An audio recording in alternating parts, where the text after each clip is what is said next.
So as they cross the line, your leader is Thomas Hughes. Thomas Hughes from Chris Phillips in second, Lewis Blench, Rhys Barker, Sonny Zacharias, Brad Whitehouse, Lewis Middleton, Andreas Dimitrias, Raj Kula, Brandon Barker, Lewis Ashforth and Joel Metcalf. Those were the two that were involved in that accident, Lewis and Joel at the end. So it's Thomas Hughes from Chris Phillips. The gap is over 1 second already, but Rhys Barker, the first winner of lightweight split 3 earlier this afternoon, has made his way to contention for a podium in split 2. How wonderful would that be? So we do have the back marker of, I believe that's Joel Metcalf. Or is that? No, that's not Metcalf. That's Charlesworth. That's Amelia Charlesworth, who was caught up in yet another incident. She's a back marker, and she kind of needs to get out of the way here. Although Thomas Hughes does have plenty of margin to work with, the fastest lap has just been set by Chris Phillips. So he would rather she gets out of the way pronto. He may send it into turn 4. Nothing doing at this time.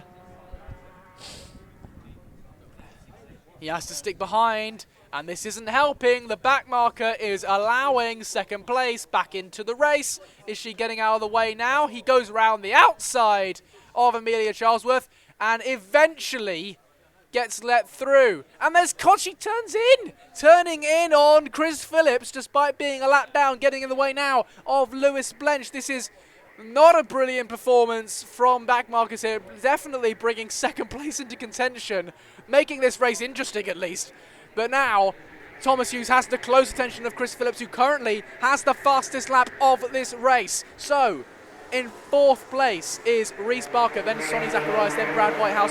They are the next to navigate the back marker. That is Amelia Charlesworth. She has plenty of pace, so I imagine she will actually fit into this race like a warm glove. Eventually, we won't even notice she's a back marker, but she was caught up in an incident, and thus she's at the back of the grid. So she is not in this race, even though it kind of looks like she is, because she does have the pace to be. But no, Chris Phillips has made his way back past. Chris Phillips is past Thomas Hughes. As I said, he had the close attention of Chris Phillips. Well, that attention's gone down very well. He's made the move. And now Thomas Hughes is under attack from Lewis Blench. In fact, will Lewis be close enough to launch an attack? He's very close into the kink that is turn 11. Will he go down the inside? No. All of them trying to get a better exit than the guy ahead of them. And we do see Rhys Barker now gaining on Charlesworth into turn 1. And if those two behind don't fight, then we're going to have a pack of 5 carts to go past the back marker. But no, it is now Chris Phillips from Thomas Hughes from Lewis Blench, and they are still separated by absolutely nothing. But if the fastest lap is anything to go by, it should be Chris Phillips starting to build an advantage as they go into the hill section, into the tricky braking zone, very tight corner that is turn 6. Now down the hill, off camper, weird braking zone for turn 7, hog the curb. Best way to do it, set yourself up for turn 8, the little kink, maybe a little bit of a lift. And then down into turn 9, there's still nose to tail essentially. No! Big contact from, is that Sonny Zacharias on Rhys Barker trying to make the move. Now it's Brad Whitehouse trying to get involved. But I think somehow they've all managed to stay in the same order. If the kart 106 of Brad Whitehouse gets forced out onto the sand, and now he gets overtaken by Andreas Dimitriades. Lots of contact going on there, but I think it might just get chalked up to a racing incident. People trying to take different lines. 2 into 1 does not go. The leaders are still the leaders. Those in 4th, 5th, 6th, 7th and 8th are still those in that order. And luckily, those in 4th, 5th, 6th, 7th and 8th have not had to deal with the back marker that is Amelia Charlesworth at this rate. At the rate they're going at.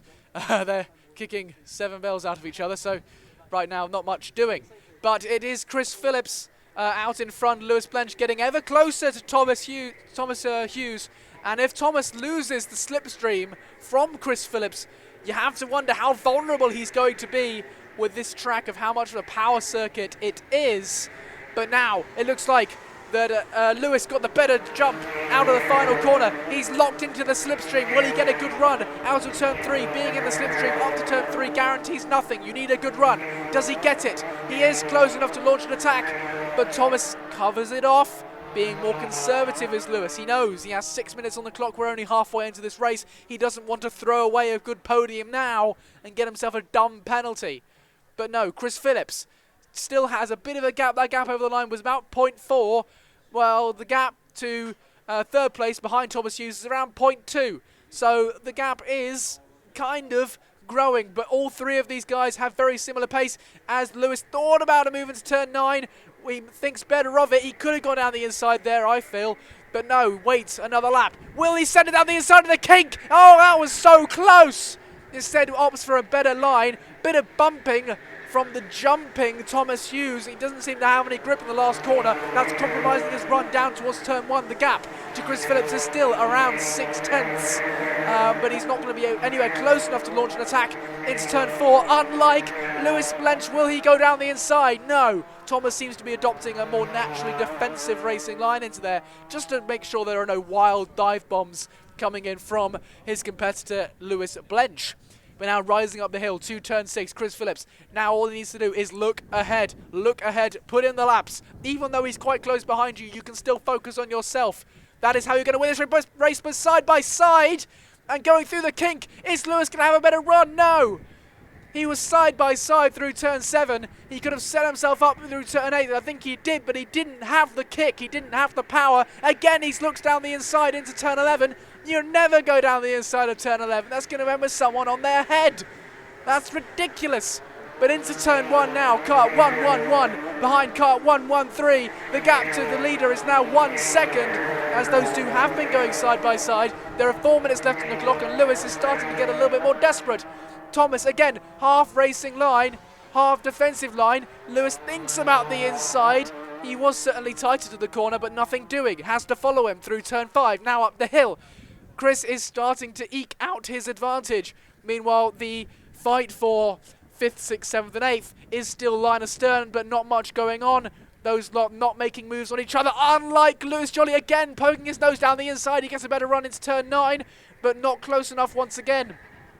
As he's fighting the kart through the right-hander, he's having trouble mid-corner. It's not quite giving him the run he needs. Again, he's mighty fast out of turn 10 and turn 11. He puts himself right back up the back bumper of Thomas Hughes. Chris Phillips, that gap isn't increasing as far as he'd like, but anytime Thomas Hughes gets closer to Chris Phillips, Lewis Blench gets closer to Thomas Hughes, and Tom Cullen needs to turn his attention elsewhere, as he definitely is defending now. Lewis Blench definitely thought about poking a nose to the inside as he takes a look behind him. Lewis Blench is all over his rear bumper, and Thomas has certainly noticed his presence. That's how you know you are in the mind of your opponent, when they start looking round, when they start having to check where you are, and Lewis is now having to switch to the outside for turn 7. But again, he's tighter to the corner, but he's not getting the run through turn 8. Will he poke a nose down the inside? No. Instead, he has to follow around. Much better run. He could send it to the inside. He thinks about it, but he doesn't do it. Instead, he has to follow. But now, on the inside, they go side by side. But it's not going to work. Not through the kink of 11. Never down the inside of there. You'd have to be mighty aggressive to make that stick. And Lewis Blench, does not make that stick. Thomas Hughes still behind. So still ahead of Lewis Blench, but only just. Now the gap to Chris Phillips is over a second. He's going to have to defend this corner again. Does he? Yes. Lewis Blench instead opting for the wider line, getting that better exit. He's going to try a run into turn 5. Is it going to work? No. Again, covering the inside. Thomas knows this track. He knows what to do and how to place his kart to defend. Into turn 6, he does the same thing. Now into turn 7, he'll cover the inside. Does he look behind him? No, he doesn't need to. It's a tighter corner. He hugs the apex more than he has on previous occasions. But now the run. Will he send it into turn 9? No. He gets a better run. He can swoop round the outside. Is he going to go for it? Yes, he is.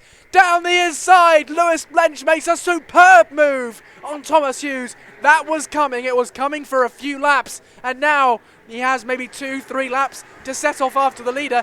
If that is, he can pull away from the guy he just overtook, Thomas Hughes, who I assume will not take that lying down at all. So heading through turn 3, does he get a good run? That's crucial. Remember, the gap to the leader has ebbed and flowed between about 6/10 and a second. He hasn't been able to pull away at all. So if he pulls away, then that's great, but he may not. Lewis Blench and Thomas Hughes may together now have the pace to bring that gap down to the point where they might induce a mistake. They may drag out an error from Chris Phillips, who is currently commanding this race out in front. He hasn't had to deal with any sort of fight, but Thomas Hughes is now dropping away behind Lewis Blench. He had the pace from behind him, it seems, and even though the overtake was a few laps coming, now he's got it done. He is disappearing into the middle distance. So the gap to Chris Phillips, I have to feel, has come down, but this is the last lap. It has come down to just under a second, but I doubt that's going to be enough. We need a mistake from Chris Phillips to get that move done for Lewis Blench. So your order is as follows on the final lap with some side-by-side action. Whoa! Further down the grid, someone's going to get knocked off. No, how did they stay on the track like that? But it is Chris Phillips, Lewis Blench, Thomas Hughes, Sonny Zacharias, Lewis Ashford, Rhys Barker, Andreas Demetrias, Lewis Middleton, Brandon Barker, Joel Metcalf, Raj Gula, Amelia Charlesworth, and Brad Whitehouse now 7 laps down. I think he had to retire. But no, rounding into the final few corners of the track now, Chris Phillips made his way to the front of the grid. He's commanded this race while those around him have fought. Lewis Blench was good, but he wasn't good enough. And Chris Phillips wins in lightweight split 2. Thomas Hughes slows down over the line. Not happy with his performance, not happy with the performance of his machine. He felt he was hard done by the back marker, I think, that brought his 2 rivals into contention. And, well, you can be sad about it, but the result is Chris Phillips, Lewis Blench, Thomas Hughes, Lewis Ashford, Sonny Zacharias, Rhys Barker, Andreas Demetrias, Lewis Middleton, from Brandon Barker, Joel Metcalf, Raj Kular, Amelia Charlesworth, and Brad Whitehouse, who I believe did have to retire early.